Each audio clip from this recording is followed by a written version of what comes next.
तन्नो भवत्पर्यमा सन्न इन्द्रो बृहस्पतिः सन्नो विष्णुरुद्रमः नमो ब्रह्मणे नमस्ते वायो त्वमेव प्रत्यक्षं ब्रह्मासि त्वामेव प्रत्यक्षं ब्रह्म वदिष्यामि ऋतं वदिष्यामि सत्यं वदिष्यामि तन्मामवतु तद्वक्तारमवतु अवतु माम् अवतु वक्तारम् ॐ शान्ति शान्ति शान्तिः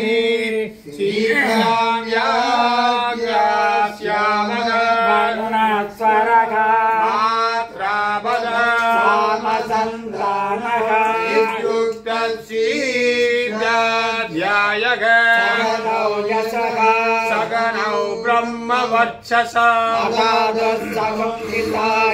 उपनिषदं व्याख्यास्यामः पञ्चस्वधिकरणेषु अभिलोकमधिज्यौदिशमधिप्रजमध्यात्मम् कामगासभुङ्गिता इत्यादक्षते अथादिलोकं पृथिवी पूर्वरूपं द्यौरोत्तररूपम् आकाशसन्धिः वायुस्सन्धानं विद्यतिलोकः अथादिज्यौदिशम् अग्निपूर्वरूपम् आदित्य उत्तररूपम् भावसन्धिः वैद्युतसन्धानं विद्यतिज्योतिषः अथादिविद्यम् आचार्यपूर्वरूपम्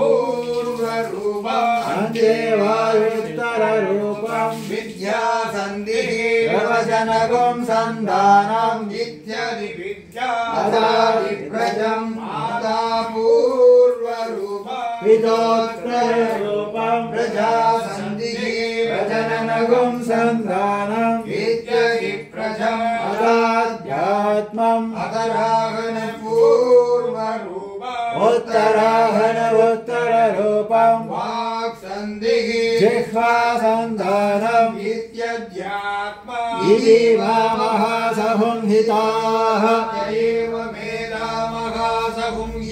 व्याख्याः वेद सन्धीयते प्रजया वचुभिः ब्रह्मवच्चसेनान्नाद्येन सुवर्गेण लोकेन यच्छन्दसां वृषभो विश्वरूपः सन्दोप्यो समृदात् सम्भवोव समेन्द्रो हेलया अमुदस्य देवधारणो भूयास शरीरं मे विसर्षणं जिह्वा मे मधुमत्तमाभ्यां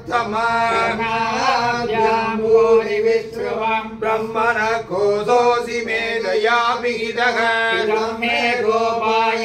आवगन्ति विदन्वानासीरमात्मनः वासागुंसि मम कावच्च अन्नपाने च सर्वदा ततो मे श्रियमावह दोषां वसुभिः सह स्वाहा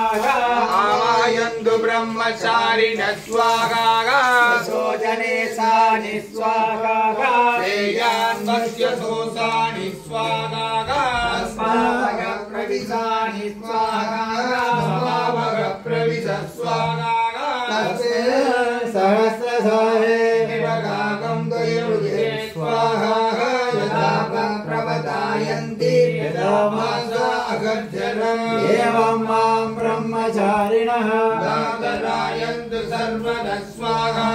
पृथिवेशोऽसि प्रमाभानि प्रमापद्यस्त्वा भूर्भुवस्सुवहिरिवायेदास्तिस्रो व्याहृदयः मुखस्मैतां चतुर्थी माघासमस्य प्रवेदयते तद्ब्रह्म आत्मा अगान्यन्या देवताः पूरितिमायं लोकः वैद्यन्तरिक्षं सुवरित्यमसो लोकः मग इत्यादित्यः आदित्येन भाव सर्वे लोका महीयन्ते पूरिरिवाग्निः पूरिरिवायुः सुवरित्यादित्यः चन्द्रमाः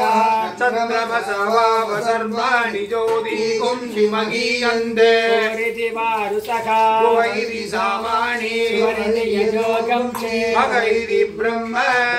नावाव सर्वे वेदा महीयन्ते सूरिदिवै प्राणः सुवैद्यवानः सुवरिव्यानः मदयित्यन्नम् अन्ने नमः सर्वे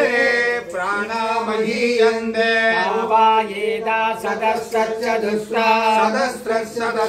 व्याघृतयः आयुर्वेदा सवेह ब्रह्म सर्वेऽस्मै देवा बलिमावहन्ति सयेषोऽन्तर्हृदय आकाशः तत्त्वन्नयं पुरुषो मनोमयः अमृतो हिरण्मयः अन्तरे अदालुते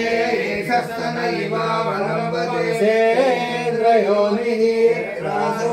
शान्तो विवक्षते गवोऽशीर्षकबाले भूरित्यज्ञौ प्रतिष्ठति भुवैदिवायो सुवरित्यादित्यजमहै ब्रह्मणे आप्नोति स्वराज्यम् आप्नोति मनसस्पतिं वाक्पति चक्षुष्पति श्रोत्रपतिं विज्ञानपतिः एतत्ततो भवति आकाशशरीरं ब्रह्म सत्यात्मा प्राणारामम् आनन्दम् शान्ति समृद्धमृतो इति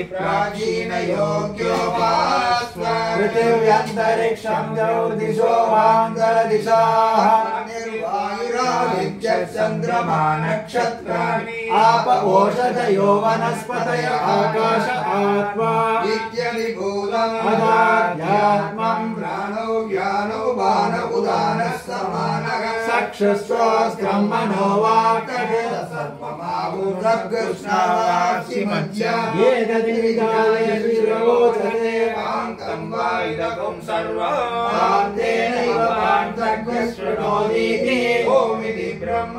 ओमिति दिगं सर्वम् ओमित्येतदनुर्गतिनस्वाप्यो श्रावयेत्या श्रावयन्ति ओमिति सामानि गायन्ति ओम सोमिति सहस्राणि पुंसन्ति ओमित्यत्पर्युत्प्रतिकरं प्रतिगृह्णाति ओमिति ब्रह्मा प्रसूति ओमित्यग्निहोत्रमनुजानाति ओमिति ब्राह्मण प्रवक्षन्नाह ब्रह्मोपासनानीति ब्रह्मैवोपाप्नोति स्वाध्याय प्रवचने च सत्यं च स्वाध्याय प्रवचने च नमश्च स्वाध्याय प्रवचने च नमश्च स्वाध्याय प्रवचने च नमश्च स्वाध्याय प्रवचने च अग्नयश्च स्वाध्याय प्रवचने च अग्निहोत्रं च स्वाध्याय प्रवचने च अदितयश्च स्वाध्याय प्रवचने च मानुषं च स्वाध्याय प्रवचने च स्वाध्याय प्रवचने च गजश्च स्वाध्याय प्रवचने च राजिश्च स्वाध्याय प्रवचने च सत्यमिति सत्यवसारादीधरः स्वाध्याय प्रवचने ये वेदिनागो मौद्गल्यः अगं वृक्षशरेरिव भूत्वा पवित्रो वाजिनीव सुमृतमस्मि सुमेधामृतोक्षितः वेदमनुचार्यान् देवासिनमनुशास्ति कर्मञ्जर आचार्य प्रियन्द्रमाकृत्य प्रजातन्त्रं मा व्यंसेत्सिगे धर्मान्न प्रमदितव्यम् जलान्न प्रमदितव्यम् भूत्येन प्रमदितव्यम् वाक्याय प्रवचनाभ्यान्न प्रमदितव्यम् देवपितृकार्यान्न प्रमदितव्यम् मातृदेवो भव पितृदेवो भव आचार्य देवो भव अतिथिदेवो भव यान्यनवत्यानि कर्माणि तानि सेवितव्यानि नो इतराणि यान्यस्माकं सुचरितानि तानि त्वयोपास्यानि नो इतराणि एके चात्मश्रेयागुंसो ब्राह्मणाः येषां त्वयासनेन प्रस्थितव्यम् श्रद्धया देयम् श्रद्धया देयम् क्रिया देयम् क्रिया देयम् क्रिया देयम् संविदा देयम् यदि ते कर्म विचिकित्सा वा वृत्त विचिकित्सा वा स्यात् एतत्र ब्राह्मणाः सम्मज्जिनः युक्ताः अलक्षर्मकामाक्षिरो यदा देशेषु वर्धेरन्य तथा देषु वर्धिताः एतत्र ब्राह्मणाः संवत्सिरः युक्ताः धर्मकामाश्युः यदादेशु वर्धेदान् आदेशः एष उपदेशः वेदोपनिषदे वेदमनुशासनम् सर्वासिधव्यम् तन्नो मित्रः वरुणः तन्नो भवत्पर्यमा तन्न इन्द्रो बृहस्पतिः तन्नो विष्णुरुक्रमः ब्रह्मणे नमस्ते वायो त्वमेव प्रत्यक्षं ब्रह्मासि त्वामेव प्रत्यक्षं ब्रह्मावादिशम् सत्यमवादिशम् तन्मामावीद वक्तारमावीद आवीद वक्तार ॐ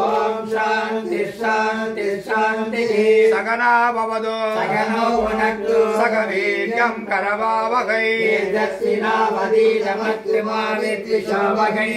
ॐ शान्ति शान्ति शान्तिः ब्रह्मविदाप्नोति परम् सत्यं ज्ञानमनन्तं ब्रह्म यो वेद लिखितं गुहायां परमेभ्यो सर्वान् कामान् सः ब्रह्मणा विवच्यते तस्मात् आत्मन आकाशस्तुभूतः आकाशात् वायुः वायोरग्निः अग्निरापः पृथिवी ओषधयः ओषधीज्ञानो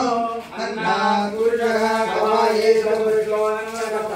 तस्य जनेपतिरः अयं दक्षिणपक्षः अयमुत्तरपक्षः अयमात्मा इदं वृक्षं प्रतीक्षा तद्देशश्लोको भवति जायन्ते आकाश्य पृथिवी सुषारादो जीवन्ति अनिर्यन्तकः अन्नभूतानां ज्येष्ठः तस्मात् सर्वौषधमुच्यते ये अन्नं ब्रह्मोपासते अन्नभुङ्गिभूतानां ज्येष्ठः तस्मात् सर्वौषधमुच्यते अन्नात् भूतानि जायन्ते जातान्यन्येन वर्तन्ते अद्यतेत्ति च भूतानि तस्मादन्नं वतुस्त्वयिति तस्मात् वा एतास्मादन्नरसमयते आत्मा प्राणमयः येनैष पूर्णः स वा एष पुरुषविद एव तस्य पुरुषविदधा अन्वयं पुरुषविदः तस्य प्राण एव शिरः यानो दक्षिणपक्षः उत्तरपक्षः आकाशः आत्मा पृथिवीमुच्चं प्रतिष्ठा नैषद्ये तदप्येष श्लोको भवति